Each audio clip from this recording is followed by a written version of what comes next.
Bon, bonjour à tous. Salut Manu. Salut. Plaisir de vous voir à Lille.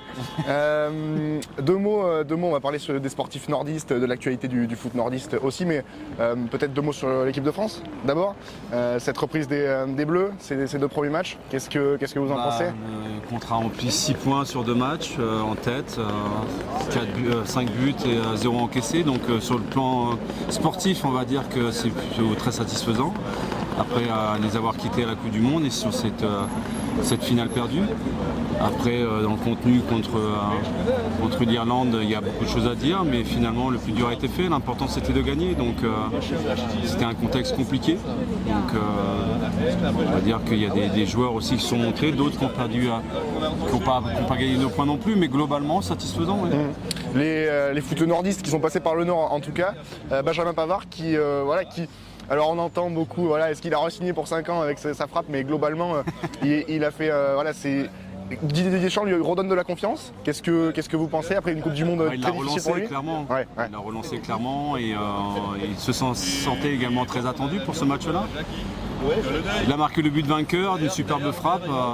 Globalement, il a fait un bon match.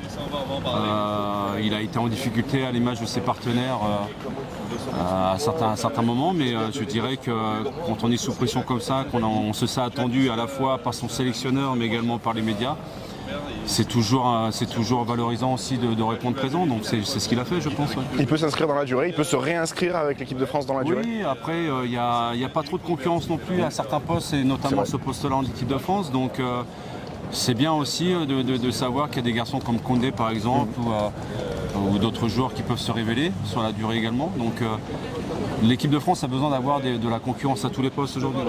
Et puis un ancien Lillois, un ancien du LOSC, Mike Maignan, qui lui a fait... le premier match face aux Pays-Bas, bon, il avait moins de boulot, mais là, ce match face à l'Irlande, incroyable. Il n'y a pas eu trop de choses à faire sur les 2 matchs et il l'a fait admirablement bien. Tout le monde se rappelle encore de sa formidable parade, un arrêt exceptionnel, digne des plus grands gardiens. À un moment en plus où on arrive en fin de match, où on sentait l'équipe de France qui n'était pas très loin de plier et de rompre.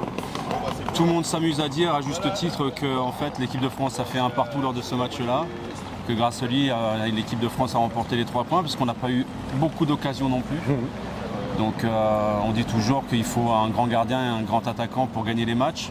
C'est pas toujours vrai, mais sur ce match-là, en l'occurrence, ça l'a été. Je l'ai trouvé plein de sérénité et surtout avec un potentiel très intéressant pour l'équipe de France. Pas simplement son jeu sur la ligne, dans ses sorties aussi aériennes, je l'ai trouvé intéressant. Je l'ai trouvé très intéressant également dans son utilisation du ballon, sa facilité technique à pouvoir relancer de derrière dans le jeu préconisé à l'heure actuelle en football moderne. Donc, et puis aussi l'arrière-garde, aussi la défense centrale qui m'a fait forte impression également sur les 2 matchs. Ouais. Donc non, il y a vraiment des sujets de satisfaction vraiment dans les 2 matchs aujourd'hui. Ouais. Parce qu'il a été intronisé numéro 1, il prend la succession de Lloris, mais il lui fallait peut-être un acte fondateur. C'est ça, c'est un match comme celui-ci? Ça va pouvoir lui permettre de planter des bases. Après, vous savez, l'équipe de France, c'est un perpétuel recommencement.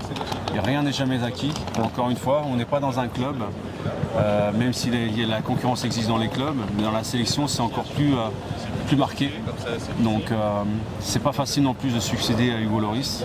L'équipe de France a une tradition de grands gardiens. Donc, j'espère qu'il saura prendre justement le flambeau. Ouais. 2 mots sur nos clubs nordistes. La saison de Lens, d'abord. Lens solide 3e de Ligue 1. Quel œil vous portez sur cette équipe lensoise qui depuis plusieurs saisons, avec notamment la méthode francaise, ça marche? C'est mon pote Franck, parce qu'on est normands tous les deux, on a connu les sélections jeunes tous les deux. On avait été le voir avec RMC il y a quelques mois justement au camp d'entraînement. Et c'est toujours avec un grand plaisir d'aller les voir parce qu'on a accueilli vraiment formidablement bien. Des gens vraiment qui ont encore cette humanité dans un club professionnel aujourd'hui qui est très importante. Et on sent que Franck est non seulement considéré mais respecté dans son travail. Et c'est rafraîchissant également de voir ces entraîneurs qui sortent un petit peu du système traditionnel, comme l'entraîneur de Reims par exemple, ou Bigard également, l'ancien joueur de Nice. Donc je suis très très content pour lui. La seule chose que j'espère pour les Lensois, c'est qu'ils puissent arriver à leur fin cette saison et ne pas flancher comme ils l'ont fait l'année dernière. Lens peut jouer la Ligue des Champions? Je l'espère pour eux parce qu'ils ont un public formidable et c'est une région qui mérite, qui vibre pour le football, qui est très passionnée. Après, encore une fois, il y a des prétendants aussi qui ont les dents longues La concurrence sera forte. Chaque point aura son importance d'ici la fin de saison. Ouais. Un mot sur le LOSC qui est un peu moins flamboyant, on va dire, que Lens, mais ils reviennent bien, les hommes de Paulo Fonseca. Oui, j'aime bien c'est mieux. le jeu aussi pratiqué par les Lillois. Ils m'ont donné beaucoup de plaisir à certaines rencontres.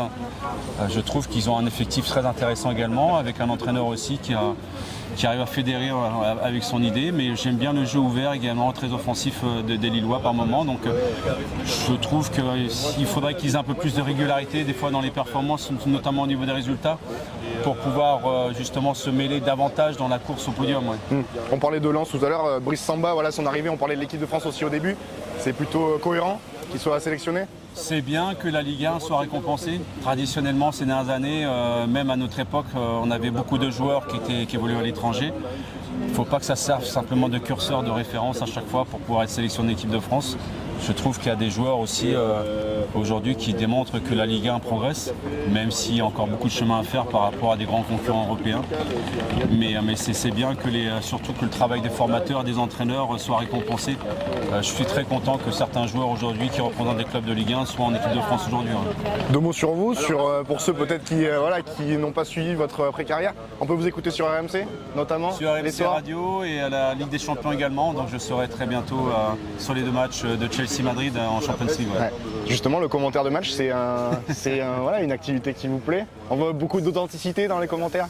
Bah, je suis en freestyle, hein. C'est ça le problème avec moi, c'est que j'ai toujours été comme ça et ça marche, comme des fois ça peut ne pas marcher aussi, ça peut ne pas plaire aussi à tout le monde, je peux comprendre, mais bon, on est 7 milliards sur Terre, il y a tellement de chaînes maintenant sur le PAF que vous avez le droit avec votre télécommande de zapper à n'importe quel moment.